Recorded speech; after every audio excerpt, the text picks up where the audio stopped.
Hi, I'm Liron Cohen. And I'm Mimi Torchin. And you're listening to Lady Parts TV, the podcast. Whee!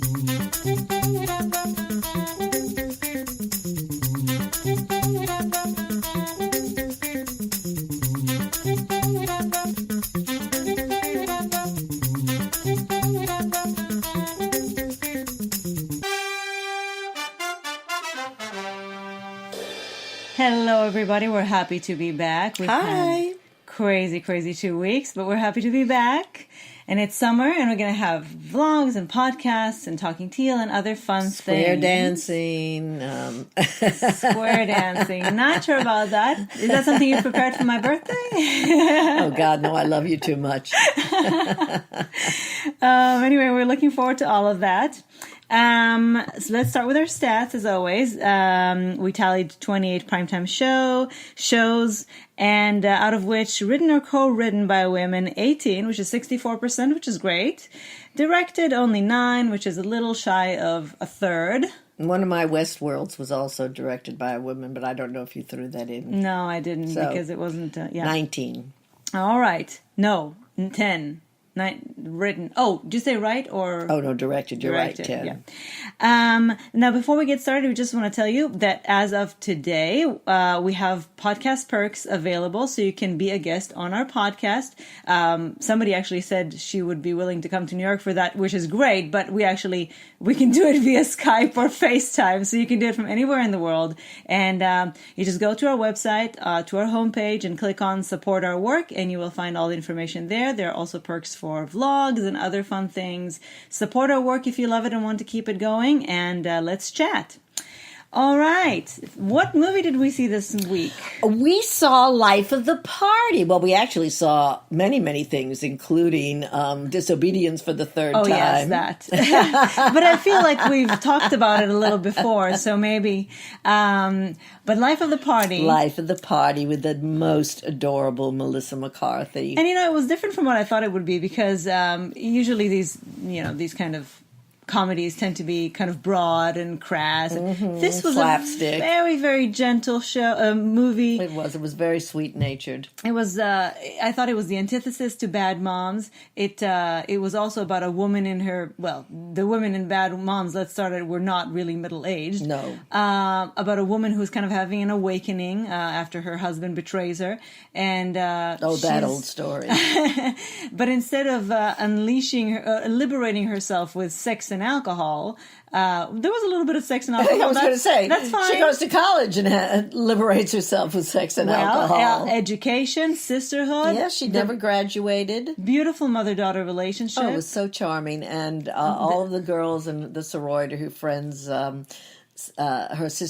daughter's friends, they all loved her and looked up to her. Yeah, it's about that generation looking up to the experience and the wisdom of the older generation. And of course, Melissa McCarthy is so charming and so lovable in every frame. I loved that they didn't really do a makeover or anything. Mm-hmm. They just kind of brought her to the current decade. Updated her a little bit. And she was so cute and not that insecure. You know, she had a lot of confidence in what she had to offer. And people just loved her. And I thought it was a wonderful, sweet movie. Even the mean girls were not that mean. I mean, it was so good-natured that there were hardly any villains. Yeah. The husband and his new wife, Julie Bowen, playing kind of Julie Bowen, but without the sense of humor. Even kind of Claire-esque, yeah. But efficient But it was very, very female sisterhood power, and I loved it. It was a charming movie and some very big laughs. I mean, I admit there were places I laughed, nobody else did, but then that's me. You just laughed the loudest, that's all. That's true. So Life of the Party is in theaters right now. We recommend that you see it, and especially if you need cheering up. We were exhausted. We had just come into the vineyard, and we'd unpacked, and oh my God, we brought so much junk with us. It's very much a feel-good movie. Mm-hmm. So Life of the Party, check it out. Now, this is a show that we want to recommend to you that it's already in its second season. Right. But I don't know that many of you know of it. It's an Israeli show, and it's on Netflix, and Netflix loved it so much that actually the creator of the show, who's also starring in it, Lior Raz, I think they've contracted him also to do another show specifically for Netflix. And they're doing special ads for it. It's like the best show you've never seen, that kind of thing. Because I really don't think too many people know about it, and it's a very, very excellent Yeah. show. It's called Fauda, Fauda, which in Arabic means chaos. Chaos. And it's about it depicts the two sides of the Israeli-Palestinian conflict through the Special Forces Counterterrorism Undercover Unit, Israeli unit that works against, well, the first season it's Hamas, and now it's Hamas and ISIS, the double whammy. ISIS rears its ugly head this season. And it has a lot of heart, a lot about the relationships, so a lot about the emotional entanglement that we have in both sides' lives.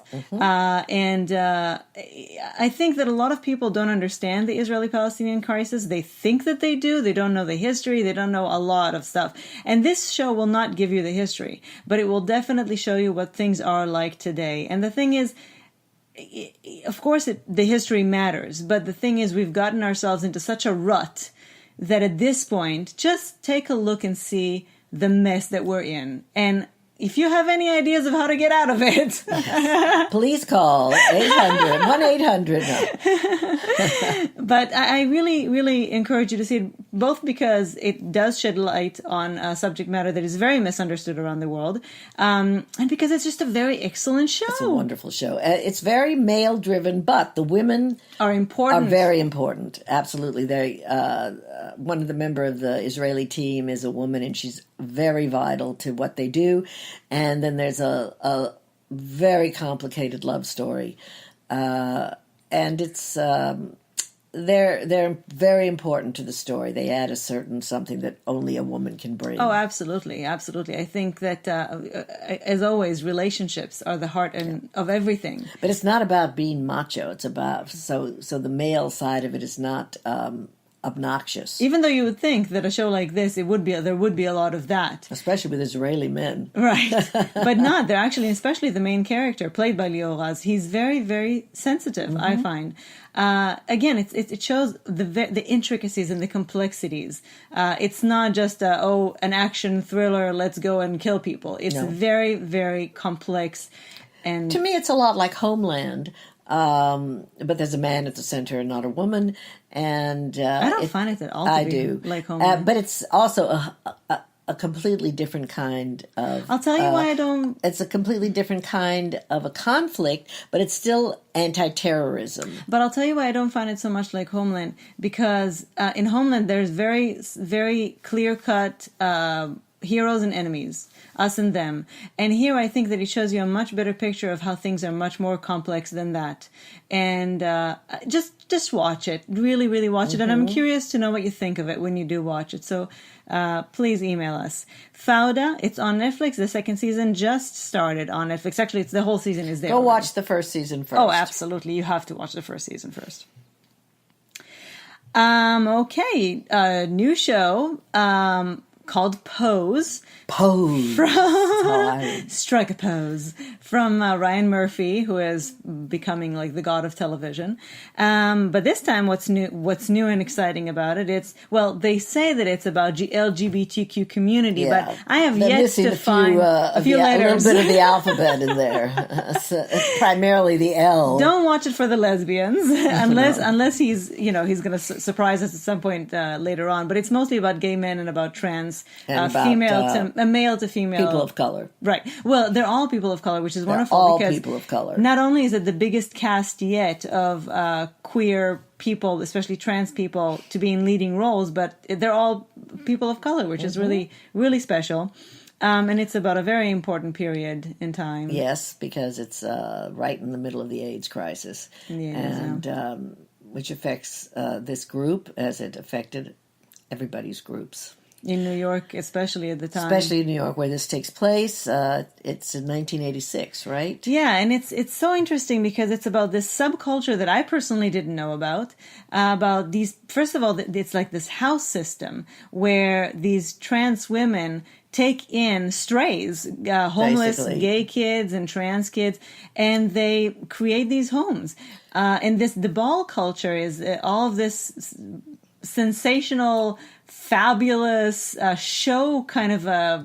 They don't do much. They mostly just Well, pose. They dress up. Yeah, they do fashion shows. They do dress dancing. up, and they have a theme, and it's very important. It's sort of the center of their universe because it's something they can control and something they can star in. Well, it's something that I think it's a lot of people who wanted to do it in real life. I mean, out there in the world. This isn't a real life thing. This doesn't exist. No, I think it's based on a show. No, I mean it doesn't exist other than this. I know this universe. But what I mean is that they would have liked to have been stars, international stars, and because they've been outcasts and been kind of thrown into the margin of society, they find a way to find respect for themselves, to make a name for themselves in this small culture. And it's a creative outlet also. Yes. And it's all about the legacy that they leave behind, and it's don't be put off by the first 10 or 15 minutes, because I was ready to stop watching. I said, "Oh, this is too arch. This is too artificial. I don't really like this." It's all the first 10 or 15 minutes are all the showy stuff. It's the posing stuff, which personally to me is not what and attracts it's all me. artificial. Nobody speaks, and Billy Porter is the master, the king and the master of ceremonies of all of this, and it's all very darling and not the way real people talk. But then they go into the stories, the real stories, which are full of heart and are so important and to tell. heartbreak, and it's actually quite beautiful. It is. I do wonder, though, besides the LGBTQ community, what kind of audience do you think this is going to attract? Who's going to watch idea. this? It's other than us and these and people who participate in this world. I mean, I don't know. I wonder what kind of ratings they'll get. I mean, I'm so happy they made it, and Ryan Murphy, I think at this point can do whatever he wants. I think Ryan Murphy himself has a big fan following who will watch anything he does at least once. Mm-hmm. And if you get past again the first 10 or 15 minutes. He's very versatile. I mean, there's American Horror Story, and then there's Glee. The range of his interests and his abilities is ginormous. Yeah. Anyway, Pose is on FX Sundays at 9 p.m. and we highly recommend you check it out. A lot of people you've never seen, first-time actors, right? A lot of first-time actors. I mean, there are some people but some of them are mostly the white characters: Kate Mara and James Van Der Beek, and then there's Billy Porter and Charlene Woodard. But mostly it's people you've never seen before, and they're wonderful. Wonderful. So, Pose, strike a pose. Pose. We had a lot of finales these last couple of weeks. A lot of series finales, like really big things. Yes, one we didn't even expect to be a series. One we didn't know. It was supposed to be a season finale. Yeah. All right, let's start with The Americans, because our love affair with The Americans. I mean, I think it will forever be one of my top 10 TV shows of all time. It was really a show like none other. And we've talked about The Americans before, but we just specifically want to say about the finale. It's very hard to make finales work, I find. They're very... And especially, I think, for a show like this. Well, but this could is have where... gone just about... I mean, to me, there was no way to end it any way but badly. But they were very smart. First of all, they're so smart. Geniuses. But they were very smart to make this from the beginning. They knew where they wanted to end. They knew exactly that it was going to be 6 seasons. They knew where they were starting and where they were going to end. Where they were stopping. And that's very important. Especially for a show like this. I mean, some shows you can go on and on and on. But a show like this needs to go somewhere. Yes. And the finale to me was actually spread on at least 4 episodes, if not 5, because they really had to build up. And to me, the fact that we're not going to give out any spoilers, but the fact that they managed to redeem Elizabeth, that we were rooting for her in the end, was a huge feat. Yes, because I was ready for her to be dead. Because for seasons now, we've been saying, oh, this is too much. She's gone too far. And she was not a sympathetic character. And within 1 episode, they managed to turn her around. Yep.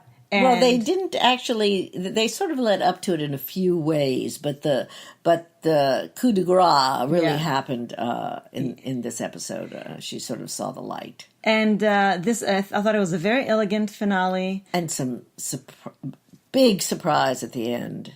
That I did. I mean, I know never saw coming. I know the point of a surprise is that you don't see it yes, coming. but we see everything coming. But it's true. But what I mean is, I expected surprises in different areas. I did not expect a surprise in that area. No. And anyway, they left us with some very big questions that Yes. don't bother me. Usually, I'm like, No. oh, come on, why did you? These they were like a wink. They were like, yeah, you think this is done? I'm ready for the sequel. I know, right? Yep. Anyway, we just love the Americans. If you haven't watched the show, Start from the beginning. binge and you'll thank us later. You don't even have to thank us. Just watching is thanks enough for us, but you will want to thank us. We're a little invested. Now, we also had the Fosters 3-day finale. Oh, yes, Can't 3 believe episodes. It's come to an end. Which is really great that they gave them 3 Absolutely. episodes. They showed it respect. And that they did it in a row. I love the every night, 3 days in a row kind of a thing. And it was 5 years. It started 5 years from where There's a flash forward. Yes. Yeah. I guess you'd call it a flash forward. But I mean, they skipped right, and it was kind of more political than it usually has been. There was a lot of political references. I guess also building up Lena's going to run for possible office, probably, which possibly. I think might be a kind of a potential idea for a sequel if somebody will pick it up. I am ready for a sequel for those two women. We so need it. I mean, let's face it. We watched it. I mean, we went there for them. Yes. We liked the kids. But we stayed for the family and for the stories. Right, but we would never have even given it a moment's notice if it hadn't been for the couple. And I always thought they got short-shrifted on their own stories, and I'm ready for a show that revolves around them. Now, we don't know that there's anything like that in the works. We know that there is in the works a story for Maya Mitchell, Callie, and Sierra Ramirez Mariana, as they go off to LA, as we find out. LA to make their called Good Trouble, which Good already Trouble, makes which already bodes ill. But we need more trouble. Yeah, well, every day is trouble for the Fosters. It always has been. Well, we'll give it a try, but I don't know, if we'll feel the same about it as we felt about the Fosters, which was to me just a wonderful show. It really was. It was a very special show, and it had a lot going for it. Yeah. The mixed family, the idea of fostering, the idea of the families you make. And they always would go for the cliche problem, but with a surprising solution. It often had a surprising solution. They were cliche problems because they're problems that many teenagers go through. Right. So, well, except maybe they adults about too. Tenfold of of course, every day. Exactly. That kind of got to me after a while, but this one was. It was in just the right amount of crises. For the 3-day finale. Exactly. I can't believe they sold that beautiful house. Oh my God, that was the worst part of the whole thing. But I think that they had to do it just so that Joanna Johnson could get her final shot of Steph and Lena go into a U-Haul. Yeah. Her own private lesbian joke. No, it's not so private since it's a joke we all know about. So I don't think that was a big spoiler. Do you think that they sold the house? No. Anyway, the Fosters, we love you. We'll miss you. We'll miss all of you, and but especially Terry and Sherry. And we're still advocating for a sequel. We just love these girls together, and I think they will love to spend some more time together. Now, a show that was not supposed to end yet, because it just started, The Detail has been canceled, so I guess the season finale ended up being the series finale. I just can't understand. I mean, no, it wasn't a great show, but there are a lot of Canadian shows that are just sort of good. It was fun. It was fun. It was sort of a Canadian version of... It was kind of a... It was a Canadian version of Scott and Bailey. Scott and Bailey, but not really. It wasn't, yes, really. Well, yes, the general idea, it never rose to that level of greatness. No, of course not. But it was fun. It had Wendy Crewson in it, which on its own is a reason to have anything happen. Absolutely. My only problem with the show... and I really, really am angry about it, is that they taunted us with that lesbian potential in the beginning. They didn't really taunt us. They gave us teased a us. little bit of a tease. To drop it and completely not revisit it. Now, there were 3 leading ladies on that show. The 2 of them, the 2 younger ones, had endless romantic problems on that show. Fiona, nothing. Zilch. Why? It's probably why they canceled it. I agree. Not See, enough this is why. lesbianism. Not enough lesbians. See, Canada? So I'm sad to see it go, but I have to admit I was angry. Every episode that went by that there was no mention of that, I was angry. Yeah, I that got didn't angry bother and me angry. that much. But I was the show rose above mediocre, and I certainly think they could have given it another chance. Season, yes. yeah. Anyway, goodbye Wendy to detail. Crewson. Wendy, we need you on another show ASAP. That was enough reason to give it another season. Finally, we've talked about it before, so we're not going to talk about it at length, but we just want to reiterate. The Good Fight had its finale episode, and again, we were screaming at the television. Thank God it wasn't a series finale. Oh, thank goodness. just a I don't know if season it's been finale. renewed yet, but I hope it has been because... Well, if it hasn't been renewed by CBS All Access, they make you pay money for a major network. Let's hope that somebody else picks it up. Yeah, and it has to be a streaming site because Yes. this show is so edgy, not only in the fact that it allows itself to use whatever fucking Whatever fucking language it wants to. but also because of the content. Yes. It is so political. It takes to task the current administration, and all these crazy ass ways the world works these days. Fake news and targeting on social media and all sorts of And crazy it explains shit. a lot of the way that some of Yes. these things work, which You I learn a found lot to be about it. fascinating and horrifying. And see, that's the thing, though. It speaks a lot to all of our anxieties, but at the same time, they managed to outwit some of it. And Yes, they used it. They used Exactly. their methods against them, which So I was find really that brilliant. very satisfying. It gives me kind of comfort. And talk about female-led. Oh, My it's God. all about It's the all women. about the girls. And they're so All fab- and about their the girls. relationships. Yes, and the relationships are quite wonderful. We thought at first that Christine Baranski and they started off, Audra McDonald, were going to be adversaries, but they decided, oh, the hell with it. Let's be friends. And which worked out ever so much better. Oh, yes. Cush Jumbo. Sarah Steele, Leslie, what's her name? Rose Leslie. Rose Leslie, and of course, Christine Baranski. Christine Baranski, people, is just a goddess. She is, isn't she? I was about to say queen, but just the same. She is a goddess. Yep. I love her. So I really hope it comes back for 3rd season. The Good Fight. We don't recommend CBS All Access, but we do recommend The Good Fight. Yes.